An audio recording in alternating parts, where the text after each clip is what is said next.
वक्त संशोधन बिल संसद के दोनों सदनों में पास हो चुका है। बिल पास हो तो गया है, लेकिन कई शहरों में इसे लेकर विरोध प्रदर्शन शुरू हो गया है।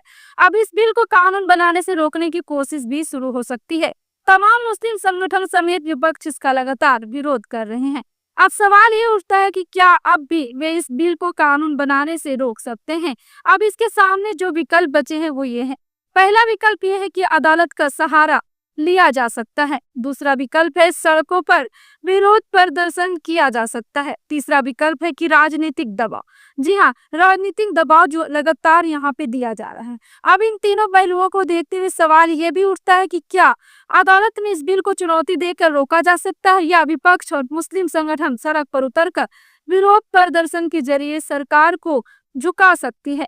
इन सवालों के अलावा बिहार चुनाव को लेकर भी सवाल उठ रहे हैं। क्या नीतीश कुमार की पार्टी के मुस्लिम नेताओं की नाराजगी विपक्ष के लिए फायदेमंद साबित हो सकती है, या फिर अब यही वो तीन विकल्प बचे हैं जिससे इस बिल को रोके जाने की कोई गुंजाइश बची है। और इसी शुरुआत कांग्रेस असदुद्दीन ओवैसी की ओर से हो चुकी है। ओवैसी और बिहार के किशनगंज से कांग्रेस सांसद मोहम्मद जावेद ने इसके खिलाफ सुप्रीम कोर्ट में याचिका दायर की है। दोनों की दलील यह है कि बिल और नागरिक अधिकार और संविधान के बुनियादी सिद्धांतों के खिलाफ है। और बता दें कि राम मंदिर और धारा 370 को लेकर भी इस तरह से सुप्रीम कोर्ट में याचिका दायर की गई थी, लेकिन उस वक्त भी इसका कोई फायदा नहीं हुआ था। तो क्या इस बार वे सफल हो पाएंगे, या पहले की तरह उन्हें कोर्ट से झटका लगेगा, यह देखना होगा। और साथ ही साथ दूसरे विकल्प की बात करें तो विपक्ष और तमाम मुस्लिम संगठन का विरोध प्रदर्शन लगातार जारी है।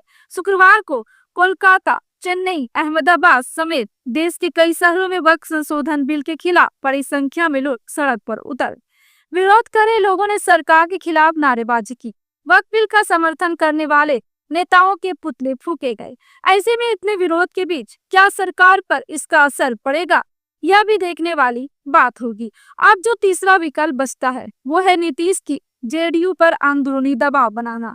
नीतीश कुमार की पार्टी की संसद में बिल के समर्थन में खड़े होने से कुछ मुस्लिम नेताओं ने पहले इस्तीफा दिया, फिर जेडीयू के ही कुछ मुस्लिम नेताओं ने बिल वापस लेने की मांग उठाई। और बिहार में मुस्लिम वोट का बड़ा हिस्सा पाने वाले आरजेडी को लगता है कि यह मौका है जहां नीतीश का बचा हुआ मुस्लिम वोट छीना जा सकता है।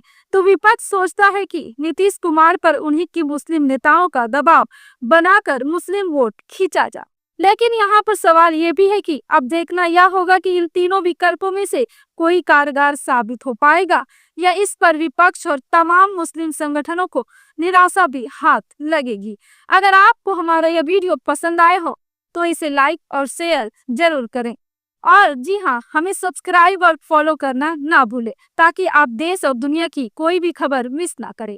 तो जुड़े रहिए हमारे साथ और देखते रहिए NTS न्यूज।